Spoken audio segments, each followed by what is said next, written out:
Welcome one and all, and thanks for tuning into our channel. We are It's a Sign, and today we are going to be jumping into perhaps the most widespread myth in the Western world.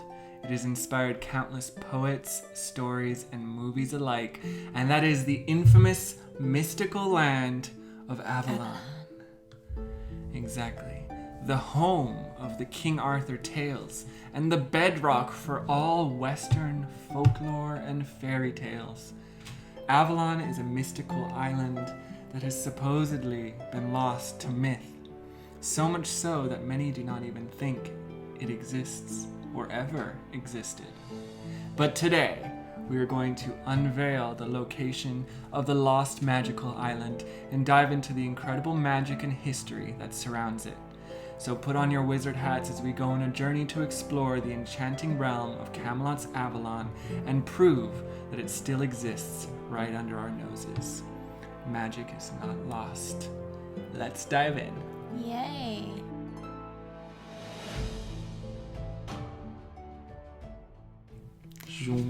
Transition, bam. All right. Yeah, super excited for today's episode. As you know, I'm always here to learn along with you guys, and Avalon has been one of those myths and stories you hear about all the time, especially growing up in England as I did. You know, the King Arthur stories. You're always doing plays in schools about this, and you know, it's definitely a really exciting topic for us to cover, and I'm excited to see what information Trey has got for us today to sort of prove exactly where it is, that it really did exist, and exactly what is claimed to have taken place there. Yeah, definitely. And we'll reveal a little later why Avalon has an even more special place in our heart. A little later on we'll say that though, because I don't want to give anything away right now, because for those of you who are tuning in who maybe haven't heard the myth of Avalon or the legends of King Arthur, if you're from another part of the world, or if you have heard them through maybe some Disney cartoon or in passing, we're kind of here to lay down the myth, lay down what's kind of clear things up, because I know there's a lot of different retellings of the myth and all of that. So we're going to kind of dive into one of the more old ones, and from there we will try and uncover, where was Avalon real, and where was it, and does it still exist today? So yeah, we just want to say before we get into it all, thank you so much for tuning in, and we've really been getting a lot of support on our videos recently. And just about when we're really starting to get into it, we went and took a trip to Thailand because we had to leave our homestead here, and we thought we'd be able to record, but it turned out that we were a lot more uprooted than we thought. And then when we got back, there was all sorts of things we had to deal with, but now we're here. Yeah. It just took a while to get there. The podcast for us is definitely a labor of love, and we really enjoy recording these for you guys. And honestly, it's been so rewarding to see the growth on the channel and the videos and podcasts we've been putting out. So we really appreciate that. And if you're new, welcome. We have lots of other episodes I'm sure you'd love to dive into after this one. Yeah. And thanks for being here. Yeah, cool. So let's start this episode off with a little bit of story time. So long ago, in a time of magic and wonder, there existed a mystical island known as Avalon. Nestled amidst the vast seas, this realm was veiled in an ethereal mist, hidden from the mortal world. Avalon was said to be a place of unparalleled beauty, where nature flourished in harmony and enchantment permeated the very air. Legends whispered of Avalon's creation, attributing it to the ancient and powerful beings who shaped the cosmos. It was believed that Avalon emerged as a sanctuary, a sacred realm untouched by the turmoil of the mortal realm. The enchanters who dwelled there were beings of great wisdom and magic, guardians of the island's secrets and keepers of ancient knowledge. One enchantress, known as the Lady of the Lake, held a special place in the lore of Avalon. She was a being of grace and mystery, and it was said her flowing robes shimmered like moonlit water. The Lady of the Lake possessed a profound connection to the elemental forces, and particularly to the sacred waters that surrounded Avalon. It was said that the Lady of the Lake possessed a magical artifact of immeasurable power, the mystical sword known only as Excalibur. Crafted by the hands of the Ancient Ones, Excalibur was a blade of extraordinary might and destiny. Legends foretold that only a true and worthy person could wield this enchanted weapon, and it was destined to bring peace and justice to the land. In the realm of mortals, a noble and just king named Arthur ascended to the throne, and guided by the wisdom of the great wizard Merlin, Arthur embarked on a journey to fulfill his destiny. And when the time was right, Merlin led Arthur to the mystical shores of Avalon, where the Lady of the Lake awaited. Arthur approached the Lady of the Lake, and recognizing his purity of heart and his innate nobility, she presented him with the sword of Excalibur, the sword of truth meant to bring peace and harmony to the mortal realm.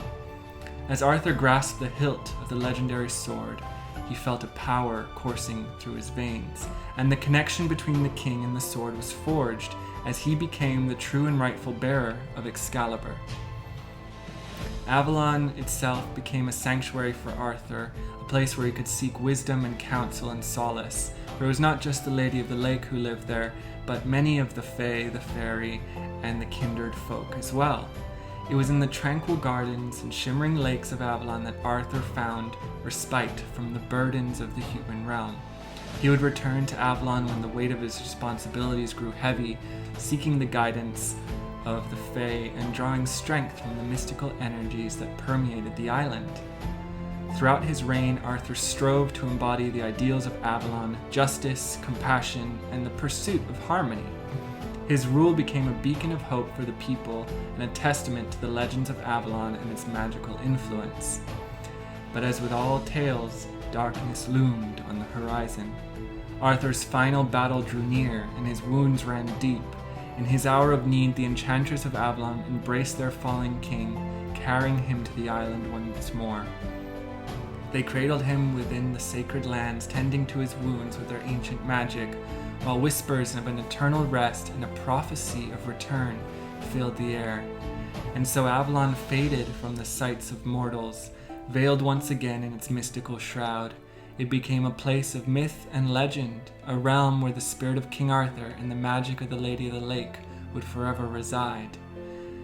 However, the legend of Avalon endures, a tale of a mystical island, of a noble king and his quest for justice, and of the everlasting hope that one day Avalon and its rightful king shall rise again, bringing an era of harmony.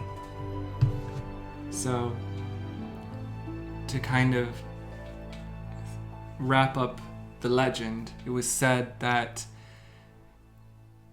King Arthur was the legendary sleeping barrow king, and he put himself into a form of stasis within Avalon as he was almost mortally wounded in battle.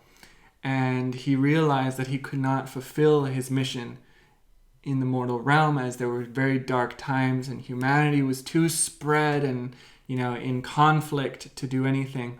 But one day he promised that he would return and bring back the magic of the world and bring harmony. And so it is said that he still rests in the legend and that he will one day return. But as we'll discover later, we might have found the bones of King Arthur in a place right under our noses. It's the Abbey, right?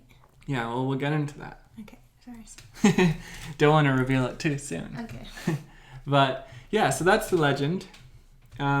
It's a bit different from the one that I heard growing up, where Arthur pulled the sword out of the stone and everything. But I know that it evolved over time, and there was actually a movie called The Green Knight, which is one of the most old texts referring to King Arthur and the legend, and within it you see the Lady of the Lake and everything like that, and yeah, so that's one of the more old tales of King Arthur. And that was quite a recent movie, right? Yeah. Yeah. Yeah. It only came out a couple of years ago, so it's probably, if you're into that kind of thing, still quite good. Mm-hmm. So, yeah, like many mythical paradise islands, and we've covered quite a lot of mystical lost lands and stuff like that. Avalon has captured the imagination of so many different people.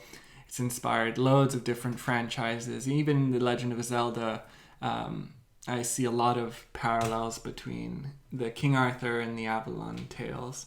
And the island was first mentioned by Geoffrey of Monmouth in his Historia Regum Britanniae, or History of the Kings of Britain, which was written in 1136 AD.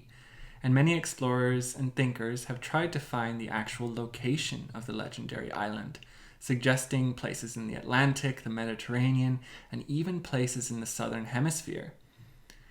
But as we'll go into the location of Avalon, they might have been looking in all the wrong places. For while they might have been looking for an island, the earth has changed a lot, and actually maybe they should have been focusing their attention on the land itself.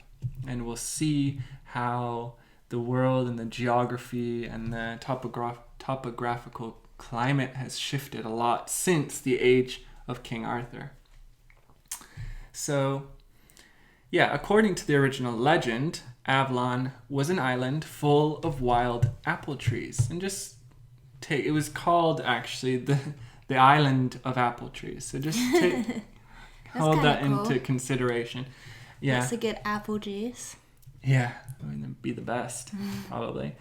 But the apples have always had a significant kind of role in mythology and stuff. And I think they sometimes play the role of innocence or knowledge, or, the fruit tree of knowledge and the Garden of Eden, and she bit of the fruit. And the red apple and Snow White and all that stuff. So, but I feel like it has more of a negative association.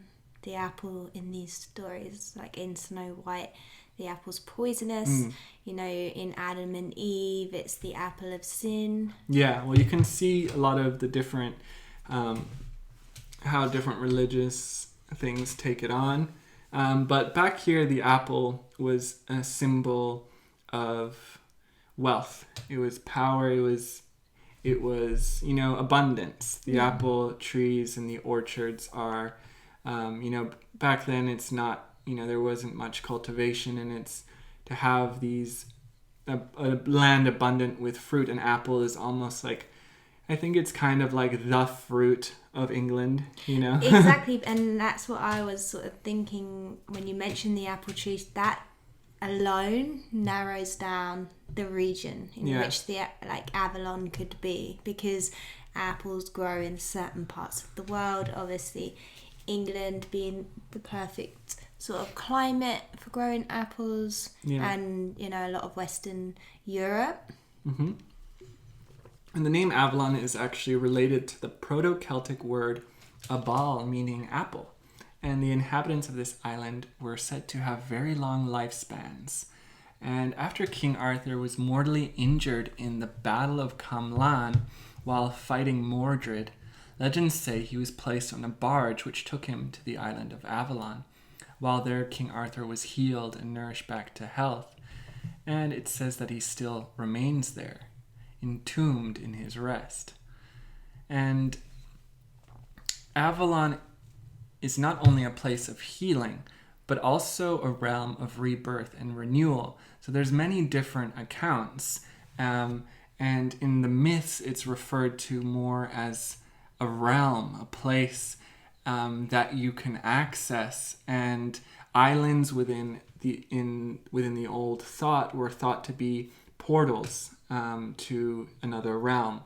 And So in Arthur's legends, Avalon was a place within the realm of the Fae. And yeah, I just really want to get to the location because there's a lot of things I can't say yet. So yeah, so let's get to that. So Avalon is an island, right? Surrounded by water, surrounded by a lake. So, everyone's thinking, oh, maybe it's out in the oceans and the coast. But the leading theory is that, in fact, Avalon was centered within the infamous town of Glastonbury.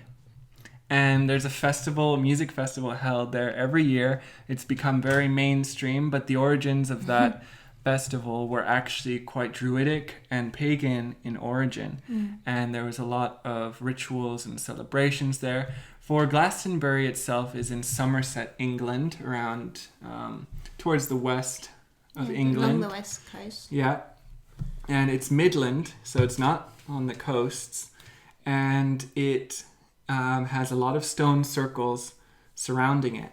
Yeah. But particularly... It's near Stonehenge. Yeah, very close to Stonehenge and a couple others. We even visited Stone Circle. Yeah, we found a little stone circle in a farmer's field. Yeah. Which was pretty much in Glastonbury. Yeah. Yeah. So but it's like a stone's throw from Stonehenge. So if you're ever going to Stonehenge, I highly recommend you go check out the town of Glastonbury. It's a really quaint little village. It's incredible. It's definitely not like a city or a big town.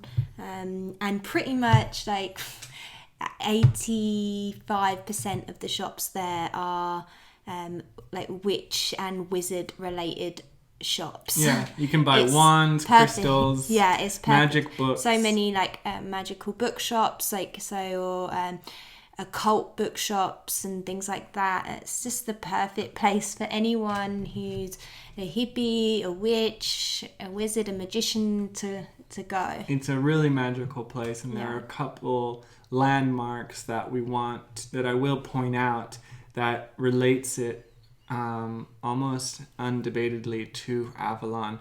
And if you ever visit, there's there's a whole multiple priestess groups. There's rituals, ceremonies, and an incredible feeling when you're there. Yeah, and Glastonbury in general is, I believe that they sort of claim that Avalon is there, and it's not even a question. It's a well-known thing. It might not be so known to you if you're not from England, but people in Glastonbury believe very strongly that is the home of Avalon, and you see it everywhere. There's Avalon-related merchandise, like hundreds, if not thousands, of Avalon books. Yeah. Whether that's retellings and it's a big draw for Glastonbury, and it's almost just like that's why as soon as you said King Arthur's body, I said the Abbey, because the Abbey in the centre of Glastonbury, it's like that's something they claim. So when you go visit it, that's something that they will tell the story of. So it's a lot of Avalon related stuff going on there. It's not really a question there. It's sort of they very much believe that is the home of Avalon. Yeah, and when you look at some of the alternative theories, they say that Tintagel in Cornwall was also possibly the land of Avalon, and Cornwall is on the coast. It's on the very southwest coast. Yeah. Cornwall is also very magical place, very beautiful, absolutely stunning, actually. Yeah. They have a place called Merlin's Cave in Tintagel, and I've gone and visited that place, and there's all sorts of things going on there, but it's not the same as Glastonbury. And then they also say the Isle of Wight could have been Avalon, but the thing is, when you go to Glastonbury, you're just suddenly immersed in a different world. There's men walking around with cloaks. There's women, in witches' hats and staffs and everything like that. And I've been to Tintagel, and it did not have that same feeling, even though when you get to the sea and the caves, there is a bit of a magical essence in the air, but it's just, there's nothing like stepping foot into Glastonbury and beginning to go and explore some of the hidden sites and sacred spots around there. And I've spent a bit more time there than you, and I've gotten to see quite a few of the places and really get to soak in instead of just like going and doing a day trip. And we went there together for like 3 days, and that was really nice.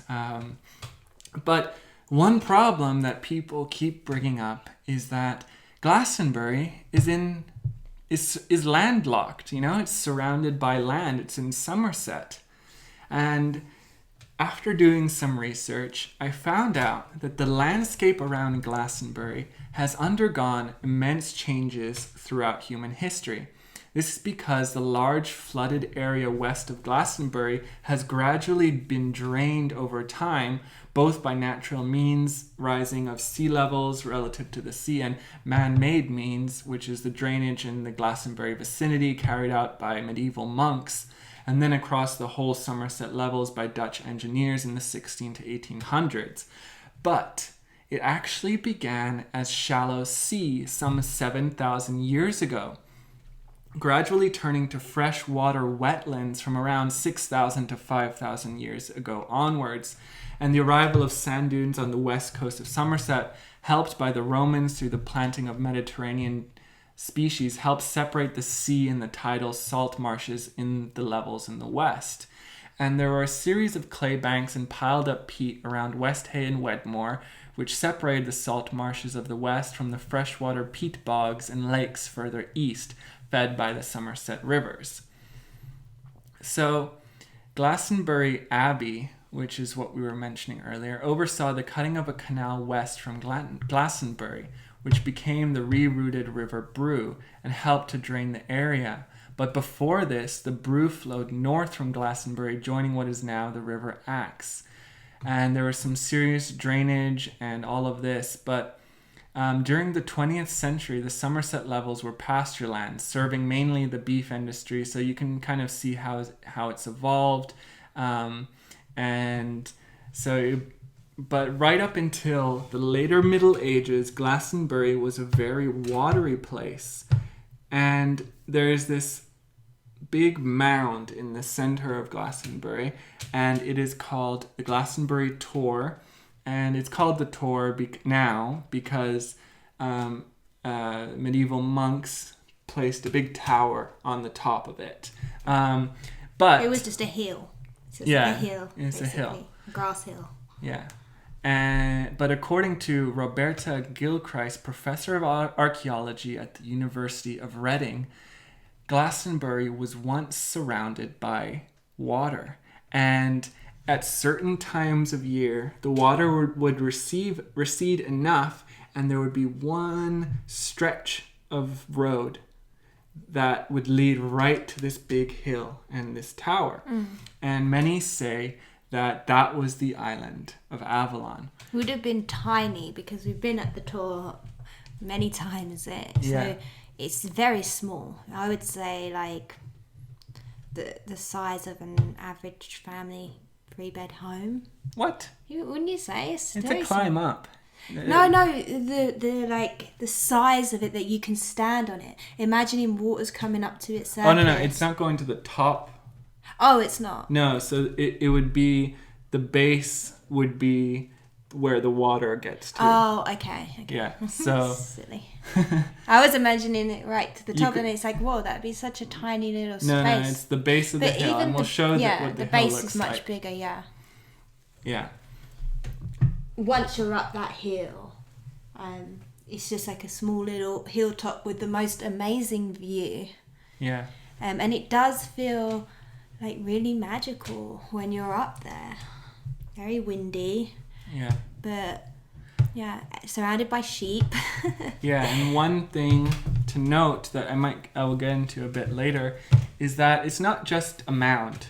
When you look at it, there are all these ridges carved into the hill, and many people and many like scientists trying to were trying to explain it, and there were a lot of explanations that never really landed until we had the ability to view it from the top.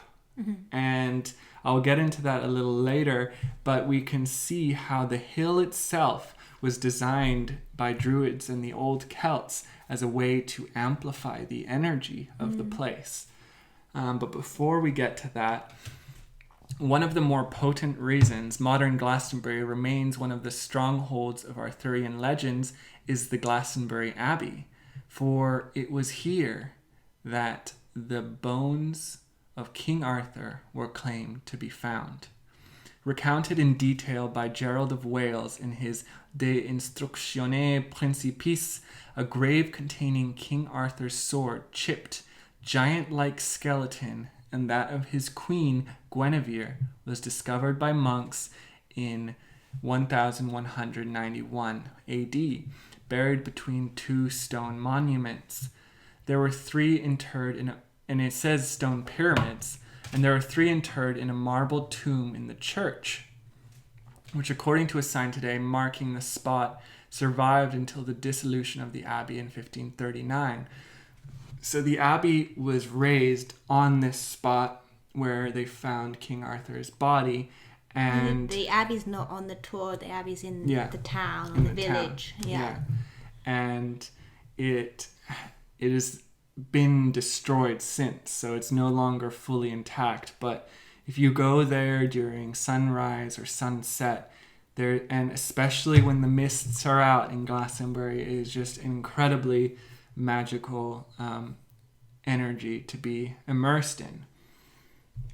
And Glastonbury's connection to Avalon does not stop with King Arthur, actually, because famously there was the search for the Holy Grail, and everyone knows of the Holy Grail, really, the cup Jesus Christ used at the Last Supper and was said to catch his blood at the crucifixion. In this link between Arthurian legend and Christianity, there are further links to Glastonbury, for entrusted with Christ's burial, Joseph, his father of Arimathea, is variously said to have either sent the Holy Grail back to Britain with his followers or brought it personally in his role as a missionary. In the later case, he is found resting on the summit of Wirial Hill, where he planted his staff. And Wirial Hill is this beautiful, beautiful spot. I went there to stargaze one night, and yeah, just really incredible.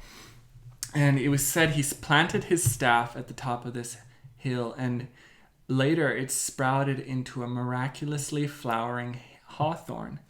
And there on the hill at the top is a tree called the Glastonbury thorn, and it is today regarded as a descendant of the original and refers to the genus Crataegus monogema biflora, a variant of the common hawthorn that flowers twice a year.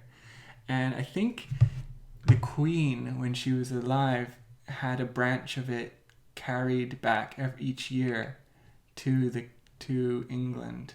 I know. Rude. Yeah. And selfish.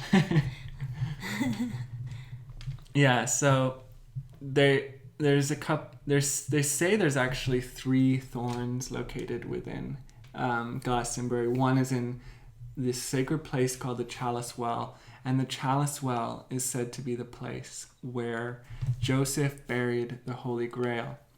And we'll show the Chalice Well. And I have been there numerous times. I stayed in Glastonbury for 2 weeks, and every morning, literally every spare time I got, I went to the Chalice Wells. You must have had some cash on you, because you have to pay admission every time. No, you don't. Yeah, you do. You only have to pay it once a day.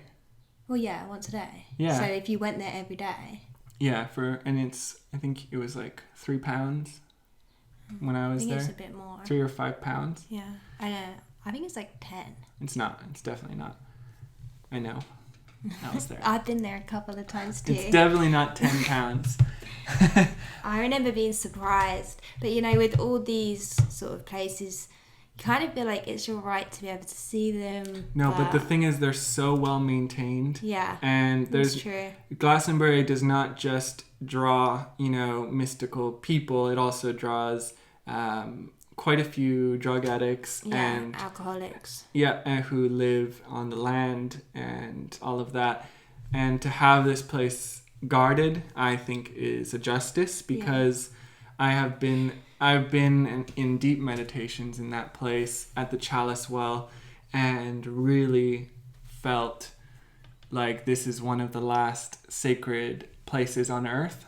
But to be fair, the water, you can get to the water, the spring, the white spring and the red spring outside. So the homeless people around, the alcoholics, the druggies, everyone still has access to that sacred water, which I think is really important. Like, it is great to have it like a paid admission and, you know, looking after the place, but I do give him credit for that, like still allowing the public to have free access to that water, because I think that's important. I think everyone, whoever you are, should. And you see a lot of the homeless around the well. It can be a bit intimidating, just go there in the daytime and stuff, but be safe. But it's everyone nice. I've met there has been really nice. Lovely. Yeah, except for one guy who reminded me of Wormtail from Harry Potter. Oh gosh. And he kept following me around, like asking me what he could do. Yeah. And it was just like a weird interaction where all of a sudden I felt like Voldemort, and I had a Wormtail like following around, and I could have like instructed him to do things. It was a very weird, but he was a character, you know. He was like very like, hey. There's many characters. And you'll find these characters there. You know, men who claim that they're in contact with the Green Man, who's another... Because there's a lot of acid taking and things like that probably going on, so people have a lot of beliefs of these kind of outlandish ideas. But like I said, I still think it's important, and it's nice to see they're making use of the water. Definitely. And you know, like everyone, all different types of people, all different walks of life, gather and take water from this well, which is such a beautiful thing. And one of the things in the myths was that it was surrounded by sacred waters, and I can attest to the healing powers of these waters. There's two main springs within Glastonbury. One is called the Red Well because it has a lot of iron content, and you'll see women going there, and it is recommended that on their menstrual cycle that they drink from this to replenish the iron that they lose. And it's not recommended to drink too much of that water. But right beside it is this beautifully decorated spot, and it is called the White Spring. And the White Spring is very clear drinking water, and I would just drink that every morning and feel full of energy. I didn't even have to drink coffee, you know. And it opens up for like 2 hours a day sometimes. It's really... But the water's always available. The water's always available, but... From the outside, it's constantly flowing. Yeah, but what's gated is by this old ornate wrought iron fence is a cave. And inside the cave... It's a man-made cave, right, though? No, it's a cave, but inside are man-made pools. Okay. So it's this natural cave. And then within it, it's really dark, and there's candles lit, incense burning. And there are these man-made pools that cascade down from these smaller ones in the corner to a big central one. And I used to go there when I had pains in my body, and just soaking in it for just a couple moments. It's so cold and crisp, completely takes away all my pain. And it's beautiful because the priestesses who live in Glastonbury sing and chant, and the acoustics within that cave just echo and reverberate into this really mystical, like beautifully haunting way that just is incredible to witness for yourself.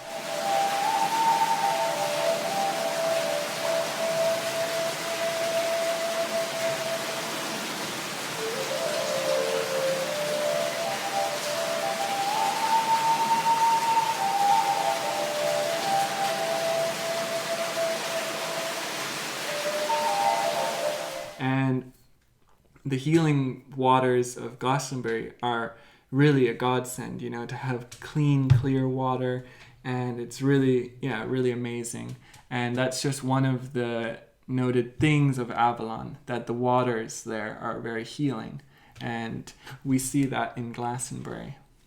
So they claimed that the Holy Grail, which is a pretty broad claim, that was buried under the chalice well. Yeah. Yeah. And just from why? Who claimed this? Is there any evidence? I don't know. I don't think there's no one's found a Holy Grail. Okay. But I just know that from meditation at the well, both my mom and I went actually one time, and we were only there for like a day, and we both had just like a very profound peace wash over us. I had that too when I went. And I used to stare at the well with like a soft gaze, and I would see this pillar of light, rising up from the well. And I'll show you like a video of the well and some pictures. And I just think that's a very beautiful spot, a very sacred spot. And yeah. And so, yeah, just note that. And also, that surrounding... is right next to the Tor as well. Right next to the which Tor is at the base. What we're told in some of the stories is where is the island of Avalon. So that is... I don't know whether that would work out to be within the island once the water's there, or would it be on the outside? What? I wonder. Because the chalice well is right next to the Tor, right? The mound. Yeah. So when the water comes in, I wonder where the chalice well would have sat in those times. It would have been probably buried in water. Yeah. At the Arthur days, and which could be what adds to the magical element of the lake and the lady on the lake. Yeah. So if you imagine the Tor was surrounded by the water, these healing waters, and if you actually think the fact that the Holy Grail contained Jesus's blood, and it was buried underneath the chalice well, and then when you actually watch the waters, there's all this iron, blood red iron deposits, and it's literally like flowing red, and it has this iron, and people drink it to replenish their blood and their iron. So it's like, there's quite an interesting parallel there. Yeah. Because the spring flows. I need more evidence for like proof of that. Like more myths told around that, more stories, more like some kind of more evidence of that. Like I do believe there's a high chance that because of the Stonehenge, that we know Stonehenge is a very powerful place on a very powerful ley line, right? And I think there is a high chance that Jesus would have visited that area, which is so close to Glastonbury, so there is that chance that he visited. But I don't know. I don't know. No. I'd need more from that. Like, whereas I really believe Avalon was there, whether Jesus is there or not, I'm just not sure. I'm more skeptical on that, but I'm really sold on it being Avalon. Yeah, definitely. But that was something I did want to ask you. Like, did you look into at all, like, does the Tor, which we're thinking is the island of Avalon, does that stand on a ley line? Oh, yeah. Right? Did you look into that? Yeah. Was it a major ley line? Was it the same one that's connected with Stonehenge? That would be so interesting. Yeah, I do have a map of the ley lines that we'll cover in a bit. Amazing. Yeah. I just wanted to quickly finish off with the Jesus story. So, the poet William Blake wrote of this in his poem Jerusalem. And did those feet in ancient time walk upon England's mountains of green? And was the holy Lamb of God on England's pleasant pastures seen? And fittingly, Glastonbury's festival wrote of the same in his song Summertime in England. Did you ever hear about Jesus walking down by Avalon? That's kind of... It was written in 1804. Huh? That was written in 1804. Yeah, so it's long after, after Christ. But when you go, I've had visions of Mother Mary and Chalice Well, and I saw the true nature of Christ consciousness for the first time. I never really dove into any of that, but the first time I ever saw the true nature of Christ consciousness was at the well, staring at the well and seeing oh, this is the light. And just remember feeling that completely and utterly in my body, and being in such a profound state of peace that I did not need anything more. I was completely content and, able to almost that, I could have died in that moment and been in complete serenity. It was just that profound, where I experienced Jesus really and for the first time properly. And that probably just also goes down to possibly even more like the state of mind that Chalice Well Garden got you in, this very peaceful place where you was open to receiving those energies, because obviously I as well have had experiences with Jesus and Christ consciousness and visions with Mother Mary, but they was just at home. But I mean, it was getting into a certain state that sounds very similar to the state that you was getting into at the well. So it sort of kind of encourages and nurtures a really open state where you can be more open to spirit and receive more from that realm, which is really cool. Yeah, and there are tales that Jesus and Mary Magdalene went there after Jesus was killed and resurrected. They left the the Mideast, and they came back, and it was there where they kind of spent the rest of their days and had a child and all of that. That's more mythology. And but a lot of Mary Magdalene and the story between her and Jesus has been tainted by the church and stuff like that. So it's hard to get any true historical evidence of that. But as we're talking about the tour, when you do look at the tour, you notice that it has definitely been touched by human hands or some sort of geographical phenomenon, and many talk about, is it artificial? But the basic rundown is that the hill itself is natural. But according to a theory put forward by Geoffrey Russell, the principal remains of a labyrinth, not in the sense of this like Minotaur maze, but in the sense of the old Celtic labyrinth. Yeah, the kind of ones that you like to do. Meditative. Exactly, a long twisting approach to a center.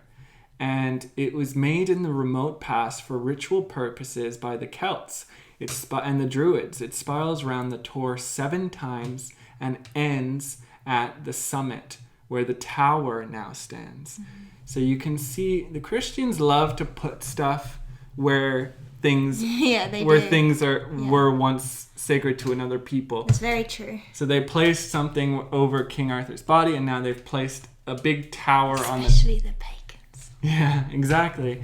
And they put a big tower at the summit of this incredible man-made labyrinth. And I've actually walked the labyrinth before. It is hard to do now because there's a lot of... It's hard to see it. It's hard to see it. I used a map on my phone and to see, okay, where do I start? Yeah. Because you can't... Because it's so overgrown and green, and also erosion over time has taken away the clarity of the paths. And I did get lost a couple times, so it was hard. But I did walk it, and I was also barefoot, and there's a lot of sheep shit and brambles that I was stepping on, thorns. Yeah. Oh, wow. But also around the Tor, do you know what's all around the base of the Tor? Woods. Apple orchards. Oh. Apples everywhere. I didn't notice they were apple trees. There's loads of trees around the base. I didn't realise there was apple trees. Yeah, there's apple trees everywhere. So it's again going back to Avalon and the land. Oh, that's so cool. The land of the apple trees. And yeah, there's literally apple trees everywhere. I was like, whoa. So if it's like a mound, I'd love to do an episode on mounds in the future. Definitely. Because there's so many all over the world, tons of these things, and they're really interesting. I've looked into them a little bit, and there's definitely something mystical, magical going on there. There's a purpose for these mounds. Yeah.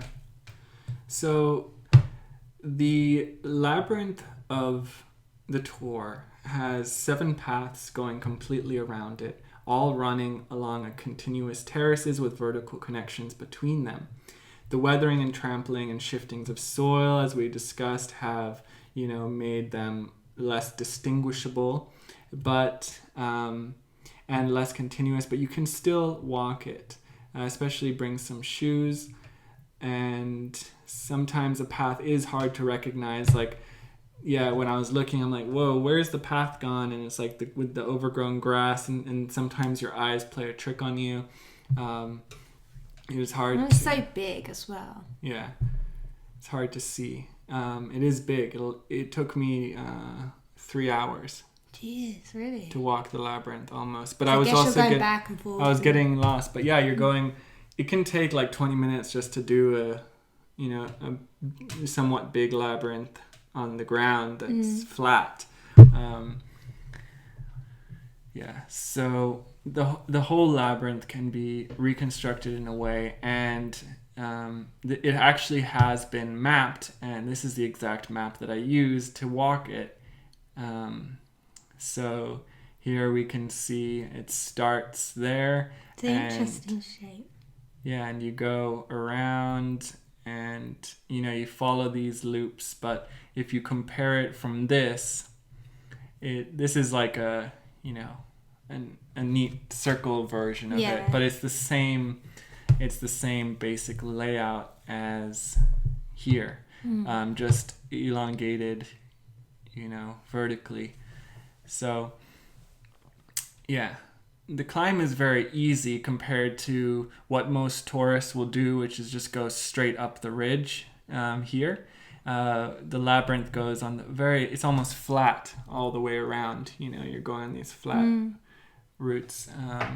But the ascent does take a long time, especially since it's no longer very clear, and I'm like trying to find my spots and overgrown. Yeah. And sometimes there's sheep on the tour. Yeah, there's definitely sheep. They'll run out your way, but there's a lot of poop, and eventually you're like, fuck, screw it, I'm just going to walk on the poop. Yeah, and it's only sheep poop. They only eat grass, it's like, it's not that bad. You can't avoid it.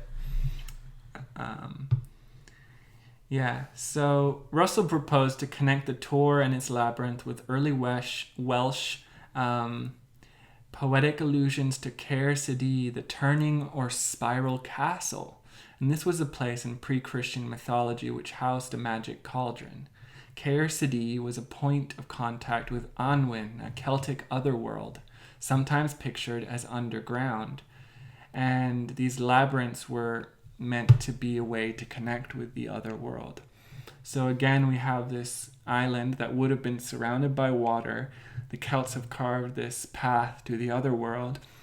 And Avalon was meant to, islands were also viewed as portals, and then Avalon was a realm that was meant to be accessed through a portal. And with the stone circles and all the powerful ley lines that we're going over, Glastonbury really seems like the spot, especially with all the different, magical lore and evidential proof surrounding it. So the cauldron, in one guise or another, is a factor in the making of the Grail story. And very early Welsh poem tells how Arthur and his men went in quest of it. A tale about a visiting Saint Colin shows that the tour was regarded as an entrance to Anwen, or the other realm. Russell suggests that the quest of the Grail has pre-Christian roots in a Celtic ritual, which involved threading the Tor maze to the summit and presumably attaining a real or symbolic sacred vessel of otherworldly character. So, goddess or Mother Earth, it has been pointed out that the Glastonbury hill profile viewed from a certain angle invokes a recumbent female figure with the Tor forming the left breast. And early images of goddesses do occasionally have lines circling and meandering on their bodies. And it is completely run by priestesses, Glastonbury, in this current moment. The mayor is a woman. She has connection to the priestess groups within the town, and you can feel, and I had the vision of Mother Mary there, it's very steeped in a goddess sort of energy. But they also have the Green Man legend. Yeah, I was there. gonna say that. I thought it was quite like equal, because there's so much Green Man stuff and there's so much goddess. It's like the perfect coming together of the male and female. Yeah. I think maybe your experience was more heavily feminine. Well, I did go to a goddess conference. Yeah. But I feel like it's a very kind of neutral energy, and there is that the Green Man and the goddess. Yeah. But I think whatever your experience is when you go there, it's going to be different for everybody. Mm-hmm. That is interesting about it. Yeah, so this labyrinth pattern has been seen throughout many different cultures, especially in several early Asian mythologies. They refer to a mountain where the gods dwelt. Hindus called it Mam and placed it at the world's center, and sometimes, interestingly, made its serpentine with 7 sides or levels. In Babylon, the great ziggurat or temple had 7 tiers, and many have been intended as a model of the Mount of the Gods, and the motif passed into Islamic legend. Also, the poetry of Dante, who portrays purgatory as a 7-tiered mountain, and the ingredients for a combination of a holy mountain and serpentary maze or labyrinth certainly existed from ancient times. So you can kind of see a lot of these parallels in different cultures, places, and religions. They're kind of using these mountains and these mounds as like gateways, access to the other realm. And there's a notable thing is that there's also Avery and Stonehenge nearby, and if people went to immense trouble to make a labyrinth on the tour, then we can be sure that whatever else they did, they threaded it around the land. And if people don't know Avery, so everyone knows about Stonehenge, but apparently Avery, which is an even bigger stone circle, which has been pretty much destroyed. Like there's houses built in between it. It's that big that there's like a town in the middle of the stone circles. But apparently it's older than Stonehenge. Yeah. Which is crazy. It's one of the oldest, largest. It's not that famous, and it's not as well protected. No, it must have been destroyed at some point, and then people just started building settlements between the stones, and it must have been re-uncovered and stuff like that. But whereas Stonehenge is like so intact and there, huge. The smaller, Avery's smaller, but the stones, right? The stones, but larger. I don't know if they were once big. Maybe they were, but I think physically the stones are smaller, but it's bigger, like land space that it takes up. There's much more stones, and there's something so magical about that area. The fact that there's all these different stone circles surrounding Glastonbury, there's definitely something so powerful about that area, and that's why it's really interesting to look into the ley lines, and I feel like that's many important places are built on ley lines. Yeah. And I have one last story regarding the tour and Avalon, and it was at night, and me and my friend, we went and camped on the side of the tour. We slept under the stars. We didn't actually put up a tent or anything. We just kind of like put blankets on, and we both awoke at the exact same time, and there was a mist covering we were like halfway up the tour, and the whole entire base was covered in mist, like it was surrounded by water, and peeking out of the mist was castle ruins and old ruins that are not there normally. Yeah. You wasn't on drugs? No, we just woke up. Mushrooms? No, nothing. Completely sober, and we both woke up, and the sun was rising, and there was mist, and these strange spires and peaks coming out of the mist, and we both looked at one another, and we were and then looked back out and stared at it in just awe, and then both fell back asleep, and then by the time we woke up, the mist had dissipated, and it was gone. And the mists of Avalon is a phenomenon that is very, well known. And throughout Celtic myth and legend, mists, a sudden appearance of mist is the sign that you're about to enter the realm of the Fae. And there's many stories of men and women who have got lost in the mist and entered another world. Especially in Ireland, right? I think like even today, a lot of people in Ireland still talk about like watch out for the tricksters in the mist, right? Like that you can get snatched in the mist and disappear and never return. Yeah. So that I think that's really interesting that's also connected with the Mist of Avalon. And also some people think of the Lady of the Lake.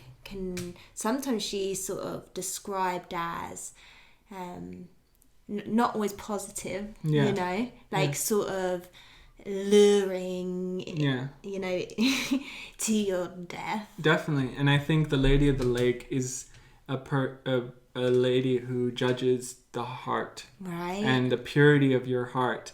And there's a lot of these tests where men especially will be judged and be taken on this almost like illusionary trip, like through these illusions and stuff, and see if they can come through the other side or not be swayed by the shadows and darkness.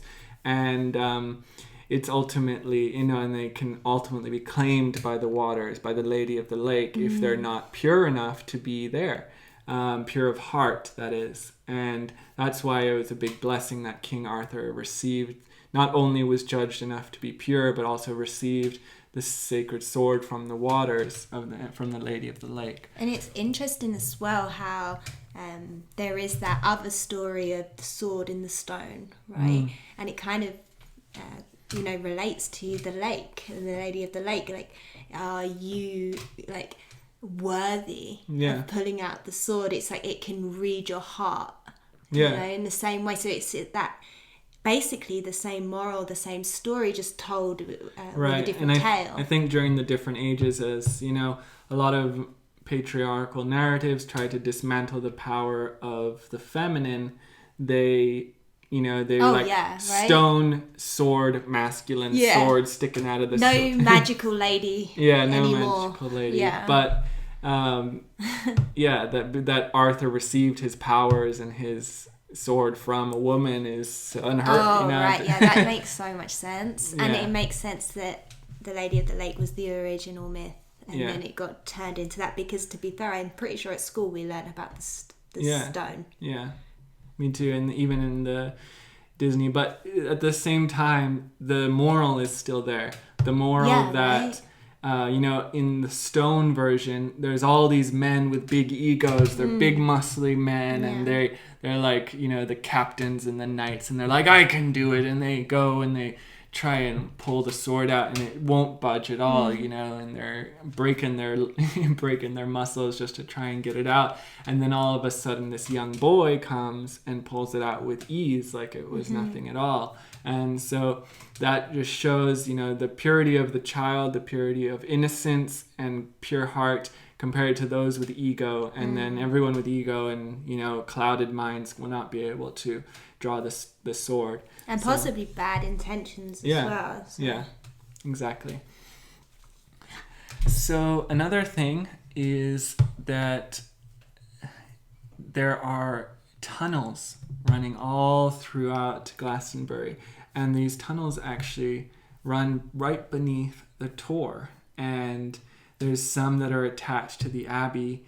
And a tunnel was discovered by Francis Bligh Bond starting from the south of the cellar under the High Street in 1918. This particular tunnel was explored, and they wrote, "Off we started on our underground journey down a flight of fearfully steep steps, dark, damp, and slippery. Oh, wow. We groped our way to where the far-famed passage was, which had a great stone step at the entrance and was only 3 feet in height, so that those who used it must have crawled on their knees, resting at intervals and where ledges are cut in the side for that purpose. Fancy for going a quarter of a mile like that, when even a few feet of it made my back ache and my limbs quiver all over from the unnatural strained positions." Oh, you're my actual nightmare. I was thinking... For me, that's tunnels. like, ooh, exciting. Yeah, tunnels. Like, I have like really bad claustrophobia.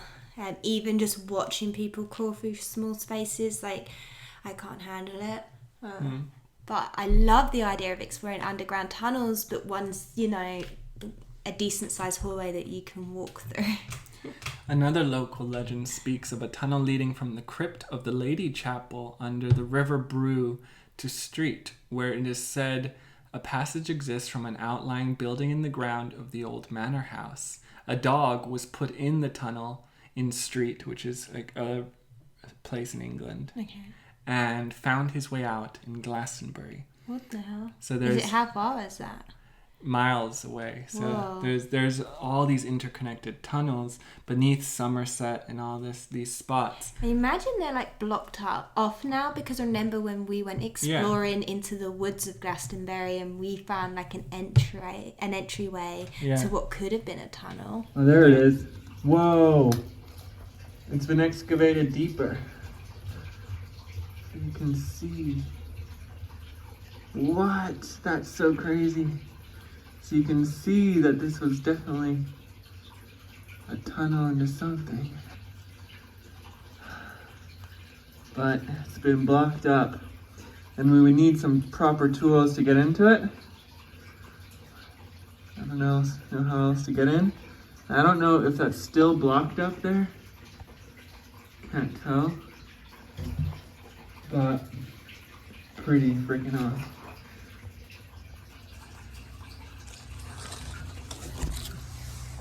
Right? No, that definitely was a tunnel. It was blocked off. We really tried. He really tried to get in. Well, I didn't have a crowbar or anything. It was really like nailed in. And there was a lot of warning signs not to go in, yeah, which made me a bit nervous. I met a guy. He was part of the team that was actually retrying to excavate the tunnels back that led underneath the Tor. And the government of the area ended up... He was the one who knocked down... They had originally put it up with brick and sealed it off. And he was one of the people who knocked it down and was trying to open the tunnels back up. And it's in this secret spot. You won't find it on any of the map locations or tourist spots. He showed it to me personally, and I marked it down on my map, I think. And yeah, there used to be a nice tree house up there, but they've taken that down because they say it's too dangerous and all of this. But yeah, and he said it also trickled water called the Blue Spring, but he said the Blue Spring has since been tainted by waste and stuff like that. So where that tunnel was, there is a spring coming out, but it's not good to drink. Okay. You ready? We've made it here, and we was incorrect. It's not a tree house, but it's a sacred underground tunnel entrance. You can see here with my stick, people have left signs of worship. It's a sacred place here. Here you will see a stream. Here, it's flowing. Here. Oh yeah. In this stream, don't forget you can't drink the water, but there's something magical about it. Now you have to come all the way here, out the way.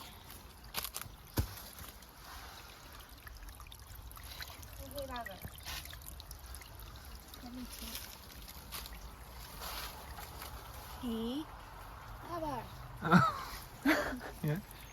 Okay, so here you can see they boarded up this entrance to the secret underground tunnels.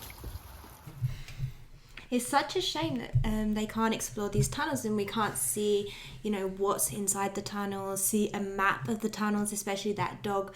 He's come miles from another town through to those tunnels. It would just be so interesting to be able to see the map of the tunnels. Why can't they explore it all?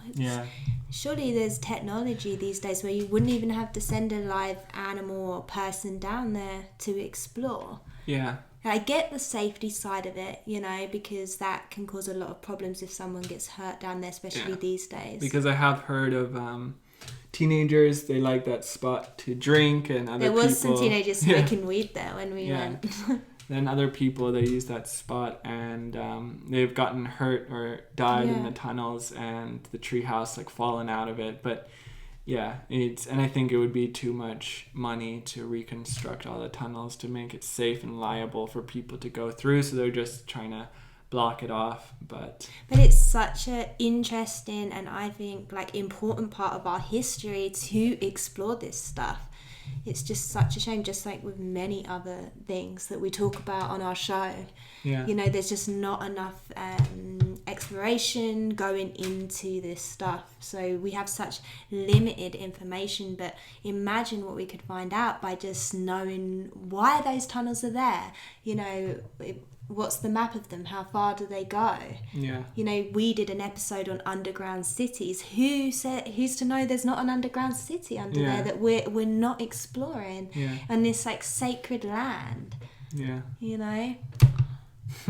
So frustrating. Yeah. And speaking of sacred land, no matter who what local you talk to, they will always point you in the direction of the ley lines. And ley lines are a term. Do you want to explain what a ley line is? Or you can use the technical term. I just know that they're like these powerful, it's like a grid around the earth, right? Yeah. If you think of it, you know, in the human body, we have a meridian system. It's a channel of energy that has been measured instrumentally, and it's what the Chinese use for acupuncture and stuff like that, acupuncture spots. And ley lines, you can think of them as the meridian lines of the earth. Yeah. And right now it's more of like a pseudo like science sort of thing, but people can measure it. And the old Celts used to form, you know, mounds and hills and these like sacred divots, sites, these rings and sacred sites, you know, stone circles on these ley lines. And if you think about it like an invisible river running underneath the earth, and they used to carve the land and shape the land so that it would all pool. So they would direct the energy of the ley line by shifting the mounds and shifting, making these artificial banks and stuff like that around stone circles and stuff, so that it would be channeled in through, like, and also the labyrinth as well, you know, channeled in through this invisible, like, artificial river, basically. And it's, so that all the energy would congregate at a specific spot where the sacred sites or the rituals would take place. And so that's what, and the Tor sits over a ley line, and there is a map of the ley lines of England, and you can see that Glastonbury is a freaking hot spot. Like, there's ley lines going off everywhere, but there are like major ley lines which you'll see things like Stonehenge on, but then there's also minor ley lines, like tons of them, they say pseudoscience, but it's just like you see how acupuncture does amazing work in healing the body, activating the body in both humans and animals.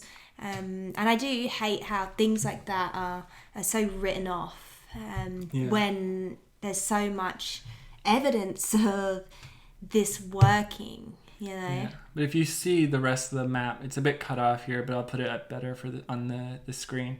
But you can see here, it's just a big grid of different... There's a couple crosses, right? Mm-hmm. Now look at fucking Glastonbury. I know. It is every, like, tons and tons of lines are all crossing over. It's like a perfect star, and what's in the middle of that? It's Glastonbury right there.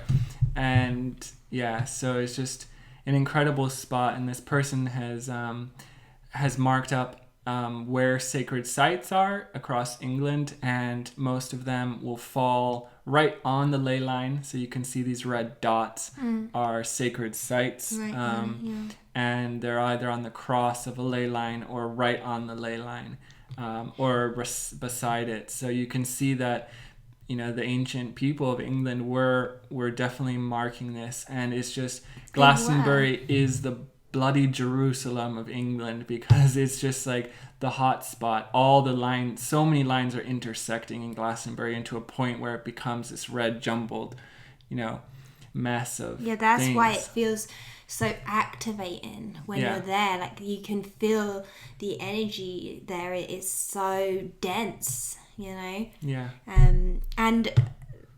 a lot of sacred sites all over the world are built on the major ley lines, the major meridians of the earth. Stonehenge in Glastonbury being one of those. So it's so interesting. And even I remember there was a point where I got really into looking into ley lines, and I would see that these military, these military areas where it's cut off, they're always on ley lines. Because there was this military zone near where I used to keep my horses in Hampshire, which is the south of England, and I was just so suspicious of this place, I was just what is going on there? And that's what got me on the path of realizing it's bang on the ley line that runs through here. And then looking up they're all over the world, bang on the ley line. So it's not even just our ancient folk who are seeing the power of these ley lines. It can't just be a coincidence, surely, that all these military areas are also on ley lines. So that it's something that is, I think, knowledge that certain people and governments are also still very aware of, and like to dumb it down as something like pseudoscience now. But why are they still building these secret buildings and zones of their own where they're exploring God knows what, bang on ley lines? Exactly. So there's definitely something to it.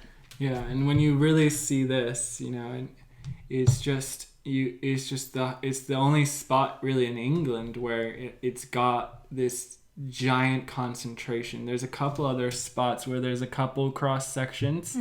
More than two, there's there's around 6 or 7, and there's a couple. Here's a castle built right on an intersection of different ley lines, and but you can see that maybe Cornwall around here is on a single ley line.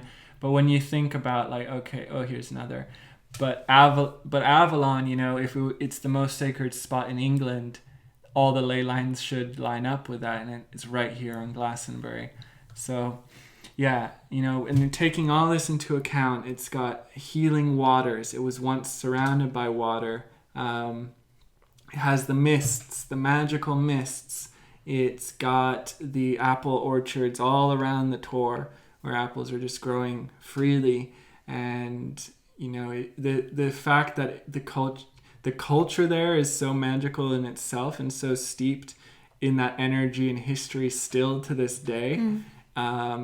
And you've got these secret tunnels. You've got a ruined abbey where they claim to have found the bones of King Arthur. You have connections to Christian myth and Jesus visiting the thorn, the trees. The fact that the queen takes a branch from these thorns every year when it blooms is also something of an odd tradition. It's so close to Stonehenge, which is probably one of the most famous sacred sites in the world. You always, if you take the bus from London, you pass Stonehenge on the way there. You always I always depends pass which way you go. But just the ley lines alone, I'm sure right up on the screen right now you're looking at the Glastonbury ley lines. It's literally insane.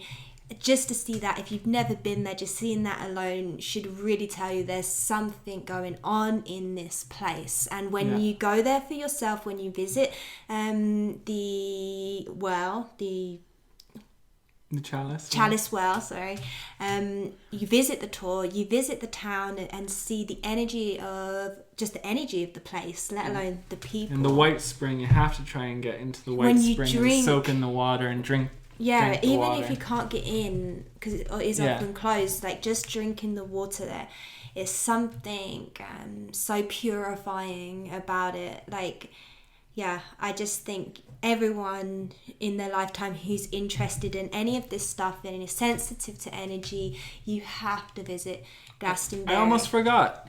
It is known as the one of 7 major hotspots of the world.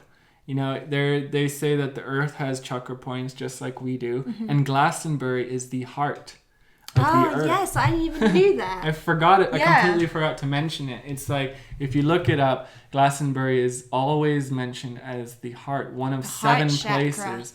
And these places include it's in line with the pyramids of Giza. It's in line with Mount Kailash in India, Nepal, which is, you know, this said to be the crown, the resting place of Shiva and all of that. And it's really the fact that it's mentioned with all these epic, you know, historical spots is just another testament to how important this land really is and how special it is. And if you ever go and visit, you can really, I just always feel so grateful that a spot like this still exists and in the Western world, you know. And like, I just know that in the UK alone, it was the first ever 3-day music festival of its kind. So in a farm in Glastonbury, not in the town, there's that huge festival that's super famous around the world. It was the first of its kind, which is now there's hundreds of them, you know, all over Europe, at least I know. And you know, like just that alone, like the bringing together of people just to celebrate life and music. And when you're in Glastonbury, it is very much about, well, anyone on the spiritual path knows how much music and tone plays a huge part in, you know, connecting with our souls and our spirit. And the fact that it is the birthplace of something like the 3-day music festival, which is literally sleeping in the earth and just celebrating life and music. That's so magical in itself, you know.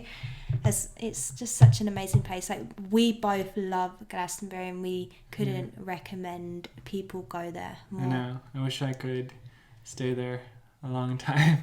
I love, and it's amazing in the summer, especially in the winter months. It gets a bit chilly and wet, and you can't. Well, that's England all over. Yeah, that's England.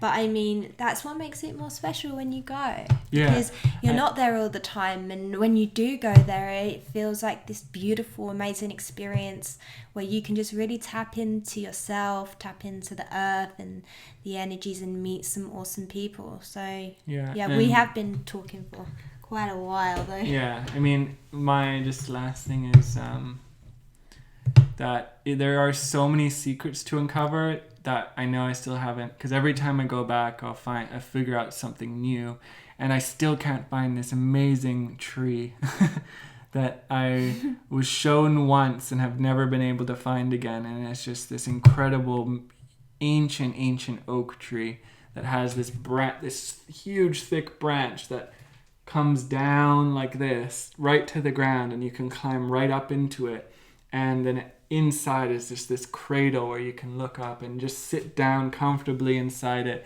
And I just felt so amazing at that tree, and I haven't been able to find it since. It's like this, it's like this elusive magical tree that you can only be taken to. And now I didn't write the way down, and now I've even lost if you my did, way. probably like, it probably wouldn't be there anymore. You know, because that's the whole point. It moves and it's there when you need it, and when you're meant to find it. Because I know you tried to show me where it was, we couldn't find it. We couldn't find it. We drove all over the place trying to find it, and I was like, which way did I go to find it? But anyway, and it's great for shopping as well. Like just to put it out there. Like, honestly, if you're into buying books or secondhand books, there's some amazing deals. Like, books you think you'll never find again because they're no longer published, but it's within the occult genre, you will probably find it in Glastonbury, because there's so many awesome secondhand books, like shops. I just, drive trade mad the amount of hours I spend browsing in those shops, because obviously you want to be out exploring the lands. But you can that's why go for a couple of days, because at least if you go shopping, like, it's so hard. I lose hours in those books. in those bookshops, you know. It's so easy to do that. Yeah, and then also if you're into witchy stuff and you want stuff for your altar or anything like that, handmade instruments and there's just so much there. So priestess temples for healings, of all sorts of strange art. And horrible restaurants. So if you do go, sorry, Glastonbury. You can get nice beers in a bar at the nighttime, and there's a great vibe around there, and really live bad music. But the restaurants are horrible. There was one great place, and guess what it was called? Excalibur. And somehow it went out of fucking business. Yeah, thanks to the pandemic. Yeah, it was there before coronavirus hit, and then the pandemic hit it, and it couldn't survive. So another testament to King Arthur and the loss against humanity. But hopefully one day Excalibur will return. Well, someone will open a decent restaurant there with decent vegetarian options. But it's not got the best cuisine. That is so weird. But they have great pubs, great for drinking. Yeah. Yeah. Anyway, thank you so much for tuning in. Yeah. And if you do want to visit the mystical land of Avalon, then we highly recommend it. You know, these places, with the modernization of the world, these places are growing ever more scarce. Yeah. And so... And scarce. And scarce. They're growing more scarce. Scarcity in the world. Anyway, if you're in the West, make sure to pay a visit, because it is... As you can see from the ley lines, it is the pyramids of England, you know. It's only a couple of hours drive from London. So if you're going to England and you're in the London area, just make a few days there. But yeah, this is really close to our hearts. So we've really enjoyed talking with you guys, especially Trey. He's had some really magical experiences in Glastonbury, and you can too. So save up and make the trip. Yeah, because we've talked about these lost continents and lands and only really, hinted towards it. But we're so 100% certain and sure because we've been in the energy there. And I mean, the consumerist, beautiful shops will draw you in. So be careful because it's easy to get sucked in. Spend a whole day doing that, but make sure you have enough time to sink in, speak with some locals, maybe go during a festival, not the music festival, because that's way too busy, but there's a goddess conference every August, there's certain rituals that happen every year, and find your way there and make sure to hit the natural spots. If you see anyone in a cloak, anyone in Viking, or playing old music, or just talk to them and find everyone's very friendly and chatty. And they'll show you the secret places. Gotta go on your bucket list. Anyway, thanks so much for tuning in. Yeah, thanks guys. If you want to support the podcast, you can do now. We have a buy us a coffee, but it's a buy us a book, because we love to read, so we really appreciate that. You can, if you wish, donate to us there for the work that we're doing here, but if not, just liking, subscribing, telling a friend, that's just as helpful and just as amazing, so we really appreciate that. And thanks for being here, and don't forget to put on the notifications so that you don't miss the next episode, because we're not exactly on a schedule right now. Trying to get back onto it. Yeah. Cool. Thank you so much, everyone. We'll see you next time. Bye.